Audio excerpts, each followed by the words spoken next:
Hello, and welcome to the interview at IU. I'm your host, Henry Holloway. On today's episode, I'm joined by a very special guest. Adam Mockler is a 23-year-old Chicago native, Gen Z content creator, political commentator, and writer. As a writer and commentator for the MeidasTouch Network, Mockler is a frequent guest on CNN Newsnight with Abby Phillip, where he has debated the likes of Kevin O'Leary of Marty Supreme fame, and conservative commentator Scott Jennings, among others, has appeared new. Alrighty then. So, first of all, just tell me a little bit about your life and career background. Yeah, first of all, thank you for having me, man. I really appreciate it. I went to IU Northwest for a bit. I'll talk about that in a second. So it's nice to chat. But yeah, I currently run a YouTube channel with about 1.7 million subscribers, and I have run this YouTube channel since I was 9 years old in different forms. So when I was nine, on the same exact YouTube channel, I used to make these Minecraft videos, like Call of Duty videos, and I used to edit all day after school, over and over and over. And I got really good and proficient at editing. I didn't know at the time, but I was getting really good at video editing just from getting the reps in. And then I also used to debate politics. I'm in like fifth or sixth grade, I got kicked out of class for debating my teacher about gay marriage and whatever the topic was at the time. So I've always liked politics. I've always liked video editing. When I graduated high school, which I hated high school because I hated the structure. I rejected the structure a lot, and especially during COVID, I abused that to stay home, skip classes, got in trouble a lot. Even though I was in honors, I was a smart student, so I just hated the structure. In college, I was doing well, but again, I hate the whole collegial structure of like official scheduling. I like doing my own thing. So finally, I realized in this film class that I was taking that, wait a minute, I'm still like pretty good at editing. I was like, oh, this feels really natural to me.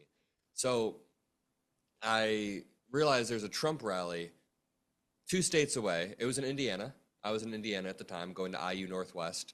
And then the Trump rally 2 states away was in Iowa during the caucuses in 2023, the primaries. Um, and during the Iowa caucuses, Trump was holding rally after rally. So I would just go, and it's a gold mine of Trump supporters. And, I was in my film class. I emailed a bunch of cameramen in Iowa. One dude responded and said, I have an open weekend. This is my only open weekend for the next 2 months, so let's try it.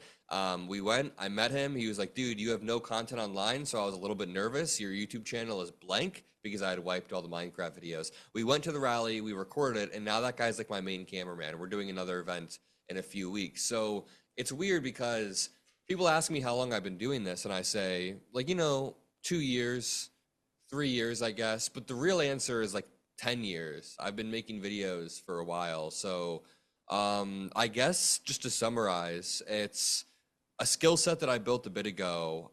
I was able to repurpose at a really good time because digital media is taking off and traditional media is losing its rapid response edge online. Yeah, absolutely. That's all very poignant.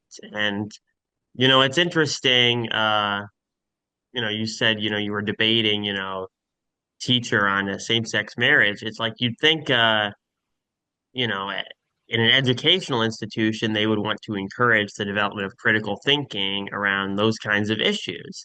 So it's kind of ironic that, you got kicked out of class for that. But I guess it sort of speaks to this sort of underlying theme of learning your own way, going your own way that you've demonstrated throughout the development of your career, which is also speaks to the broader theme of what independent media is and online media and how traditional news outlets don't wield the power that they once did, like especially 20 years ago, in regards to the Iraq War and how, if you spoke out against the war, it was, lose your job, and now it's a totally different landscape.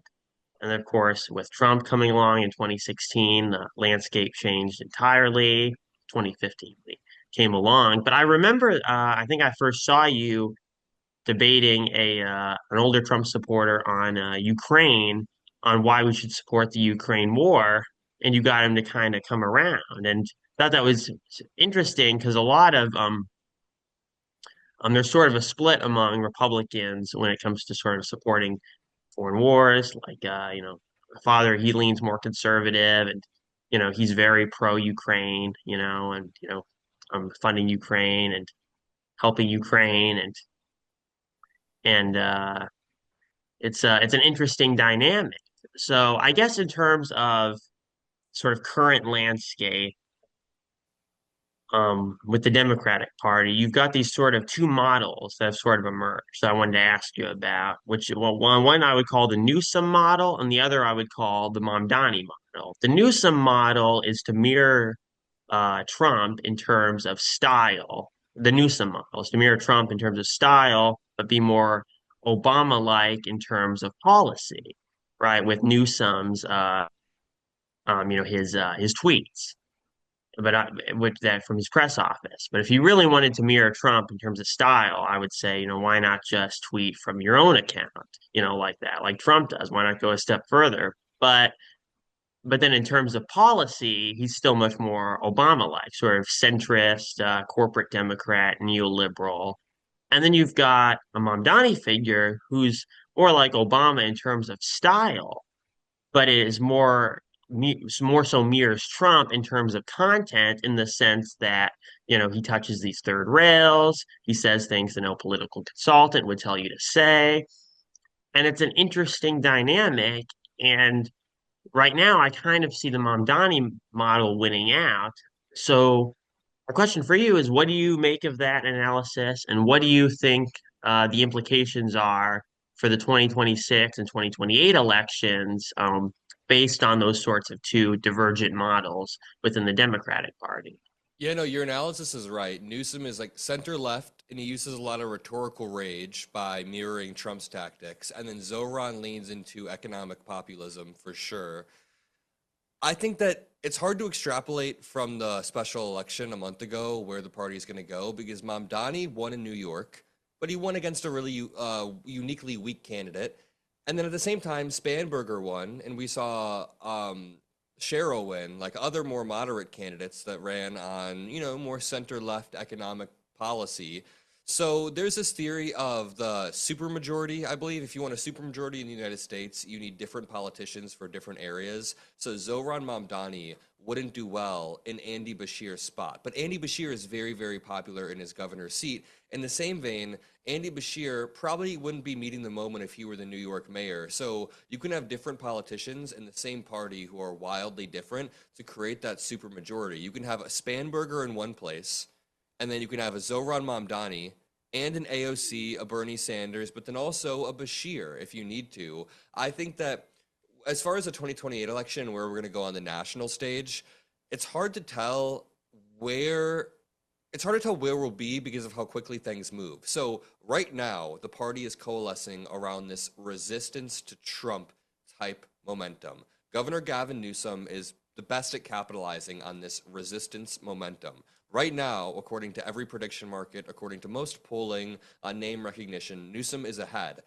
But in 2 years, or in 3 years, or in four, like as the campaign, the primaries start to really, really heat up, are we all going to be super resistance lib, or is the economy going to be shattered by then? And are we going to really need some economic populism? Are we going to need like an AOC? So I can't predict where we're going to be in 2 years. I can tell you right now, most polling, most everything shows that the Democratic base is coalescing around the resistance liberal type of vibe that Governor Gavin Newsom gives.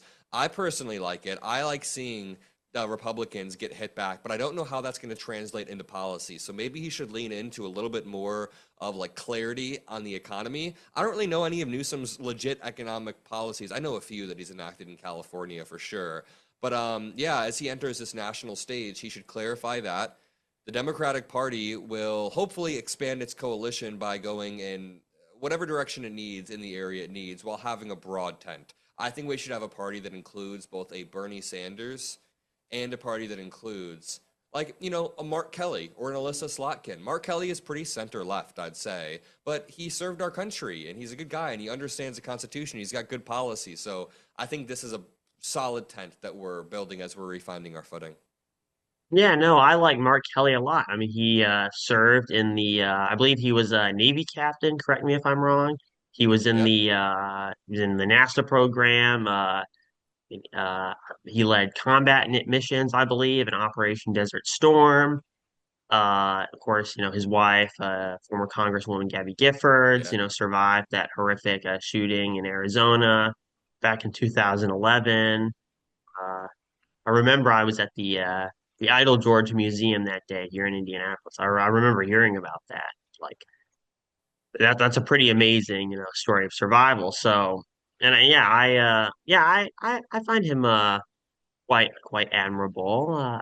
On the policy front, though, with Newsom also having to navigate, some of these foreign policy issues, that also plays into some of the issues with economic populism. Like, for example, the Israel issue is very poignant. He was asked about the American-Israeli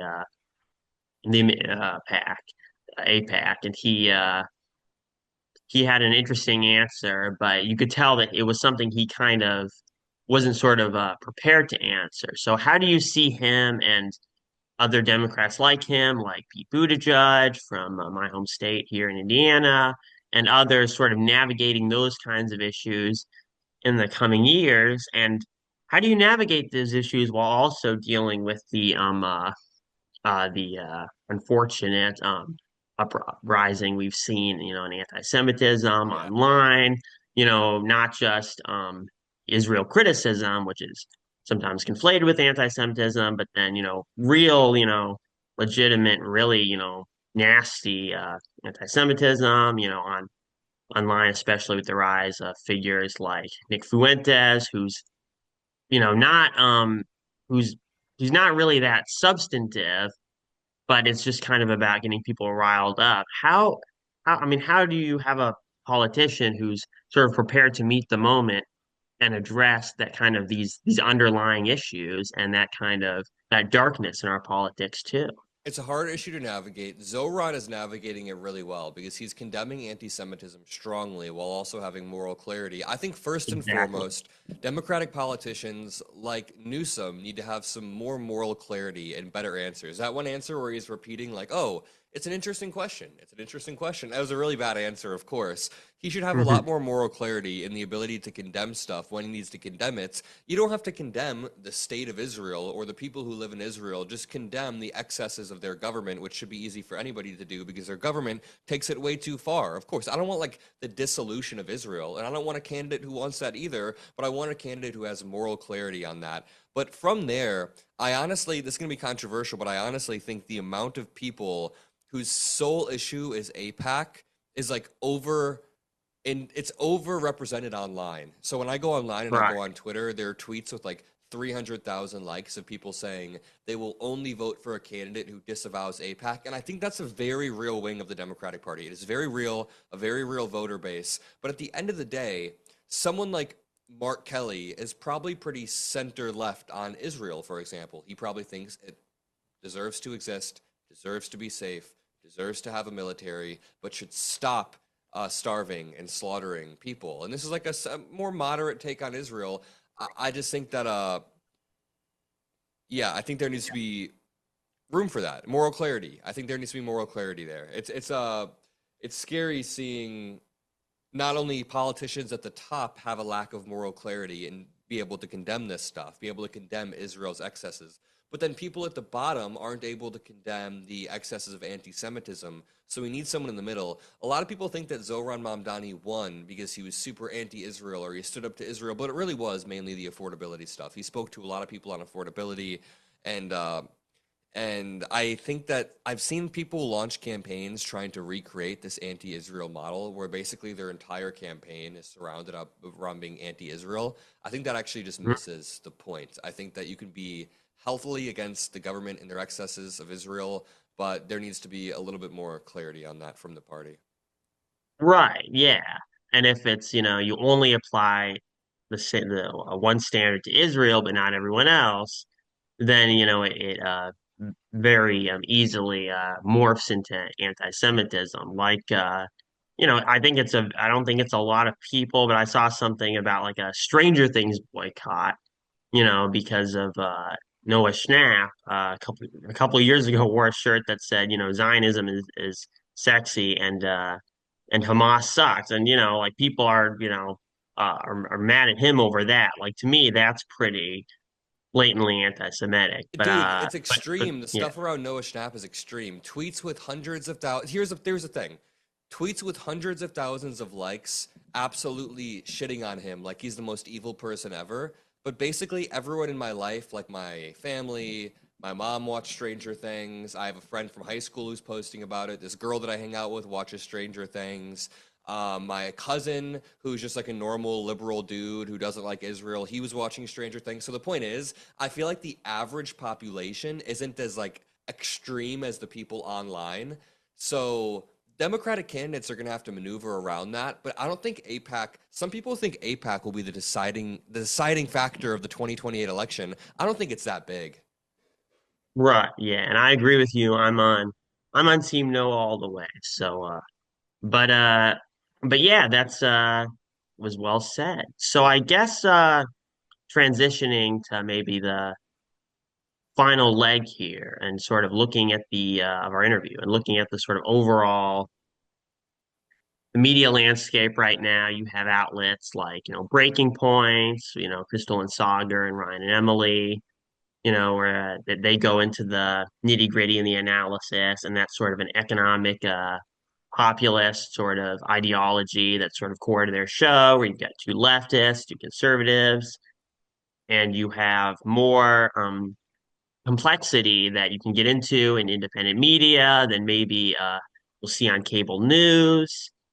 So in terms of your, like for example, your appearances on CNN, um, what do you hope to kind of, I guess, bring to the table in those appearances, and what is most important for you to kind of get across? I've seen your viral debates with Scott Jennings on Abby Phillip's show, and what is your sort of your view on all of that, and what you hope to bring to the table, I guess, both literally and figuratively when you go on that show Yeah, and other first of shows like First of all, thank you for the kind words. I have a few goals. So, we're creating our own debate show. It's really hard. We're crafting our own debate show, everything from the casting, the coordination, the production, the scheduling, the editing, it's a long process. So that's my end goal. But when I go on CNN and when I'm doing these debates, the goal is to control the narrative in an assertive way. I feel like there's a gap in the market, in the ecosystem for an assertive, strong liberal who's like young and likable. And I'm not saying I'm the best person to do that, but right now I'm trying to fill that gap. So I used to turn on CNN like 6 months ago, and I love CNN or MSNBC. And there's always somebody who's like 63 years old in a suit, and they're well spoken and good, but I'm like, this isn't captivating. So my goal was to go on there and in a captivating way, explain the message, drive the narrative, be quick, be snappy with it, no dragging on or speaking slow, just getting the message across. And I think we've achieved a pretty solid, I think we've achieved that. And then what I then do is use it as a vehicle to clip it up, post it all across the internet, and drive a narrative. So say the Trump supporter on the panel is saying the economy is doing great. I swat that down and I explain the actual economic indicators, clip it around, get some likes, and I'm able to drive the narrative on that. So I think it's really important that we have clippers out there who can mirror what the right wing ecosystem is built. Charlie Kirk has 10,000 unique clips, like each individual new clip of him dunking on college students over DEI or MLK or racism or black on black violence or, trans people. So I think we need to build the clipping infrastructure to fight back because right now we're losing that. We're losing the narrative. We're losing ground. Scott Jennings is really good at what he does and he clips things up and he gets hundreds of thousands of views and a million views and then 30,000 likes or whatever. So my goal is to dominate the narrative in our own way with our own pro-democracy stuff with moral clarity and not let Republicans on the panel muddy the waters. I feel like their goal is to just muddy the waters and kind of say, oh, both sides do this, but no, one side is way worse. So yeah, my goal is to be a few things. I have a few words when I go on those panels. I want to be assertive, likable, sharp, quick, but convincing, persuasive, all of those things wrapped in. And then the ultimate goal is to refine my TV appearance, refine my on-camera debate style to such an extent that I can build my own show that I can conceptually write, wrap, weave together, like I said earlier. And it's hard creating your own show, but we're getting there. We're building slowly but surely. And 2026 is going to be a big year for execution on this debate show and on other debate platforms. I've got a Jubilee coming out in January too. It'll be fun. That's awesome, and Yeah, I'm glad you're teasing it here. So I'm gonna try and get this out in time to tease it. hell So yeah. thank you so much, and I guess I would say you are very sharp and concise when you go on those shows. Thank you. I guess I would say that I don't personally maybe love the sort of flipping industry, the sort of flipping industrial complex, if you want Oh to yeah. call it that, from either side, because it's there's usually, much more, complexity to it. And it's interesting, you mentioned Charlie Kirk, in long form conversations, he would, get more into, the complexity of it all, and even engagements with students. And he was actually supposed to come to IU on October 21st. Damn. I was looking forward to seeing him, asking him a couple questions, maybe asking him what I asked you about the Newsom model and the Mamdani model. But he was interesting because he was complex in that way. He was a really interesting figure, and in that sense. And on the right, I don't think there's going to be anyone replace him. But I guess on the sort of point about both sides, I guess it kind of depends on what it is. Like, I certainly don't like, and I certainly strongly reject, many on the right acting like it's, like a majority left of center, or is in favor of, the horrific evil that took Charlie's life. But then there is, it is true though that in terms of polling, there is a disproportionality, like Michael Knowles, and I actually appreciated him airing out this poll. I don't think his analysis was necessarily fair in saying this is who they are, like talking about the left. Like he debated you, and like he knows that many of the liberals he speaks to are, of course, not in favor of that horrific evil. But I mean, there is also a disproportionality where the poll he referred to, it was like 3% of young conservatives in support of political violence at times versus 24% of young liberals. 24% is still not anywhere close to a majority. It means 76% don't, which makes the argument that, this is who they are, quote unquote, all the more egregious. Although there is a disproportionality. So it is true that there is quite a bit of meanness and sort of darkness on, both right of center and left of center, even though I hate the term both sides. Like I also hate the phrase lower the temperature, because when people, that's just like a trigger term, especially for, someone like maybe like a Benny Johnson, who, just lost his friend, for Chris Cuomo, excuse me, and you're asking him, shouldn't both sides lower the temperature? That's not the right way to approach like an interview Yeah. with someone like him in that instance. But what do you make of that, especially when some might argue, that might be because the right is more religious and you have to kind of go out of your way to identify as a conservative. And it's not that these, the young liberals in the polls, it's not that that 24% are coming from like some firm set of values. It's just sort of that a lot of young people sort of lost to this sort of online darkness and, No, using I maybe think too many drugs. there is a problem with political extremism on both sides in America for sure. I think that people on the left have also gotten, I mean, I don't want to categorize left, but those 24%, I believe that poll and I believe that people are a bit lost. But when I look at the right, I don't believe that only 3% of the young people are in support of it because they claim they're not due to religious values, but then they vote for somebody, they vote for politicians up and down the ballot who support legitimate political violence. Like the first thing that Trump did when he got in office on his first day was pardon 1,600 people who committed a shit ton of political violence on J6th.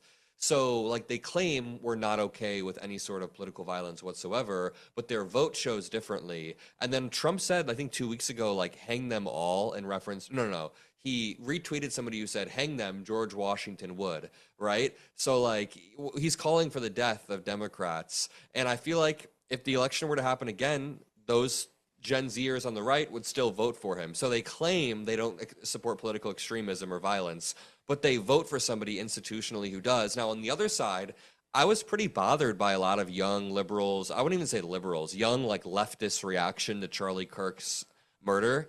A lot of people were like celebrating and dancing on TikTok. I'm like, yeah, that's fuck. They don't fully understand the gravity of a political assassination in an already fragile political system that is Right. about to Or be lit human on life. fire. Yeah, it's messed up. We're already in a fragile political state, and this is a father who's a political operator who is speaking out in public. It's all incredibly messed up. Nobody deserves to be politically, like publicly assassinated like that. But yeah, there were some disgusting reactions, but it's not happening institutionally on the left like it is on the right. Like every single Democratic politician up and down the ballot, they all said this was messed up.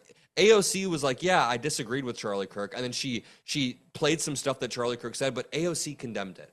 Everybody condemned it. Sure. And I feel like on the right, there's just a darkness. Like when people say, I guess the charitable take is, yes, there is a political darkness on both sides when it comes to extremism and radicalization. Yes, both sides are prone, but it's being institutionalized on the right way more because the president, like the last president, Joe Biden, was like a soft, frail old man. The new president's like, hang them all, hang all of them. I just feel like there's a difference in support. Although some might argue, a more leftist argument might be that both parties, including, President Biden's administration are responsible for, state-sanctioned violence overseas, oftentimes unnecessary. So that, and then with Trump, a lot of people might be like, well, they just sort of are convinced, Trump doesn't mean it. And Trump sort of, I definitely think, not that I'm defending him, but I No, yeah, definitely no, you're think good. Yeah, yeah. he's definitely kind of maybe gone downhill a bit. But it manifests in such a dangerous way. So Oh yeah, Marjorie Taylor Greene resigned from Congress. She announced her resignation. She's officially resigning in a month.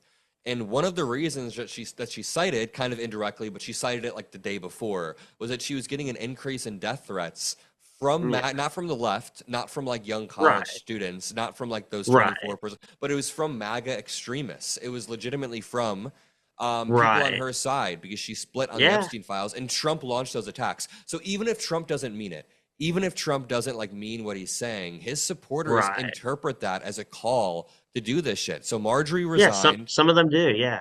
And like, could And you imagine if like Alyssa right, Slotkin so this is like on the left, this would be like if AOC resigned because Bernie Sanders supporters were levying death threats. Like it's just not the same. right. Like I think the 24% is probably like pro-Palestine people who think it's okay to graffiti, I don't know, firebomb shit, which also is not good. Usually, I think political violence Right. overall is just bad, but Yeah. And it's different how it manifests.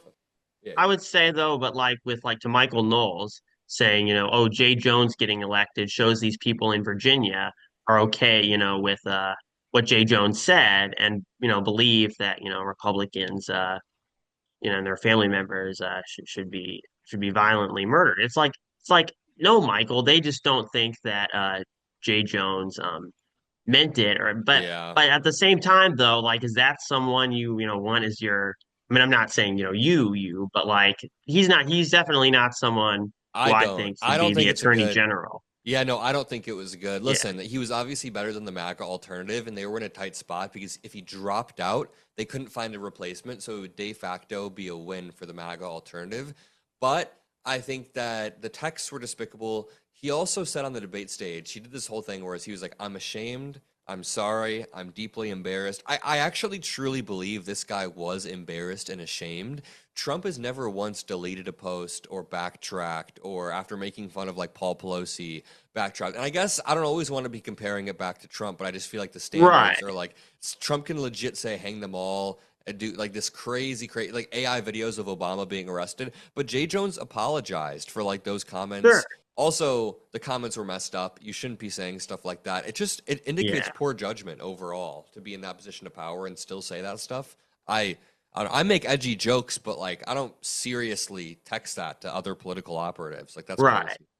And I thought, by the way, your appearance on the we're kind of running out of time here, but I thought that your appearance on the NewsNation town hall at the Kennedy Center with Andrew Kolvet, Stephen A. Smith, Bill O'Reilly, and Chris Cuomo, that was also a really credible event, and I liked the exchange you had with Andrew Kolvet, and I thought, he engaged in as a good faith operator, and I liked that kind of that dynamic. He seems like one who's willing to engage, with the individual and be in good faith, in spite of, having, been close with Charlie Kirk. So I thought that was a good exchange. I know Chris Cuomo didn't necessarily love the fallout with the Midas touch, their Hmm. framing of it in terms of over the young Republicans' text. What I guess Andrew Kolvet he was probably going to say something like, well, maybe whether or not I condemn it, to the degree I condemn it depends on whether or not they were joking or something. But what was your sense? What did you think he was What do you think he was going to say? What do you make of that change? He was caught in a tight spot because deep down, I think he would condemn the group chat. He doesn't agree with. I'm not. I don't think he agrees with what they were saying. But he had JD Vance on his podcast earlier that day, and JD Vance went on some intentional moral crusade where he refused to condemn the group chat. He was doing it on purpose, and he was comparing it to Jay Jones. So JD Vance refused to provide this moral clarity, which I feel like is the bare minimum. When you see a far right sort of movement rising and you have an Indian wife, for example, you should have the moral clarity to condemn that and push that away from your own base. But he didn't. He didn't condemn it. He went on Andrew Kolvet's podcast earlier that same day and did not condemn it. So Andrew Kolvet was then in a tight spot where in any other reality, like if JD Vance hadn't said anything that day, he would be like, yeah, I condemn what they're saying. I don't agree with that, but I think they're just kids joking. But JD Vance put him in a tough spot because he couldn't actually say that because then he would be splitting with JD Vance, and I would have called that out. I was ready to call, oh, so you disagree with JD Vance? So he decided not to bite that bullet, and he decided to kind of not say it. And this optically looked kind of weird for him. So Yeah, even if he doesn't agree with it, the fact that you can't just condemn it, and then I look over and Stephen A. Smith and Cuomo, everyone else condemned it. It's pretty easy to just be right. like, yeah, these are Yeah, messed up texts. yeah. But he couldn't Stephen A. Smith was like, "Hell yeah, condemn it." yeah. It was a funny moment, but Andrew Kolvet couldn't break with JD Vance, so he was in kind of a lose-lose position. I didn't even mean to put him in that position. I thought it would be an easy condemn for him.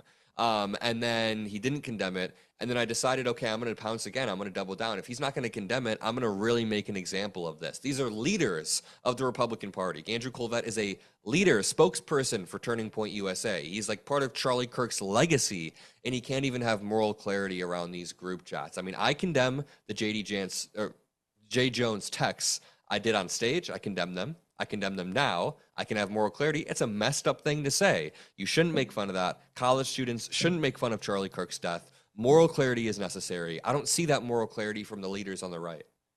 Yeah, I get that. I guess I would only slightly push back and say when he said we'll talk about it, it depends what he was going to say. So I guess he kind of wanted to sort of say Flush it whatever out. he was going to say on his terms.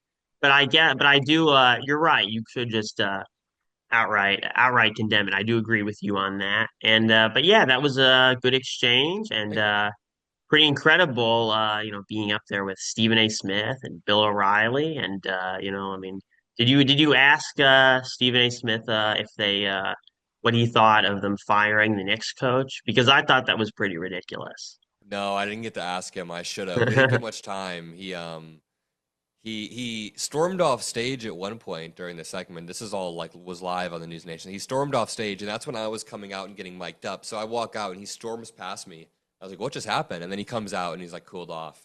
I think he stormed off stage because the government shutdown was affecting people in the audience. But overall, it was a good event. I'm still grateful to Chris Cuomo, even though there was a bit of a fallout. I'm grateful that he invited me because it was. I mean, he's like gives me a good opportunity early in my career to be on stage with a bunch of really reputable people. And then we use that opportunity to get some good clips. So it was really good. In 2026, you asked me what my goals are. I'm hoping to do more of that. That is the exact example of using a clip to drive a narrative, using an opportunity to drive a narrative, and then turning that into a clip and then, distributing that. Well, that's awesome. I really enjoyed our conversation, Adam. I would love to do this again sometime. We've got a great studio at in the media school at IU. I'm in Bloomington, beautiful city in the nestled in the southern slopes and low-lying hills of southern Indiana. Oh So yeah. maybe this spring, if you want to come down, we could do another podcast, get a couple of um, another people, a couple more people from the IDS maybe, and maybe if you want, you can come to a comedy show too. My old roommate's from Chicago, and he got me into comedy, and we did actually got to go to Zany's last year, and pretty incredible. And I'm hoping to do more interviews through that sort of network as well, and then also through a journalistic network. So I really appreciate you taking the time for podcast that's just kind of getting started again, and it means a lot. And when you got back to me, I was sitting in Ballantyne Hall at IU, and I got up and went out into the hallway and went, yes, just kind of like Kim when she got the Mesa Mm, Verde contract on Better Call Saul. Are you yeah, yeah, yeah. you're a Breaking Bad and Better Call Saul fan? Oh yeah, I started Pluribus too. If you saw Vince Gilligan has a new show out, the creator of Breaking Bad has a new Oh show. yeah. I love Breaking Bad. I love it all. Thank you for the time as well, man. Thank you. I appreciate this. I love IU. I went to obviously the Northwest for a few years. What year are you? Are you a sophomore? And this is actually my fifth year here, but Oh, I'm interesting. should be finishing up either this spring or maybe next fall up here in Indianapolis. Nice. I'll let you know if I come visit, and I'm excited to see the final product. So thank you for the time. I appreciate that. For sure. Have a great rest of your day and have a Merry Christmas if you celebrate and a happy holidays and a Happy New Year. You as well. See you, Henry.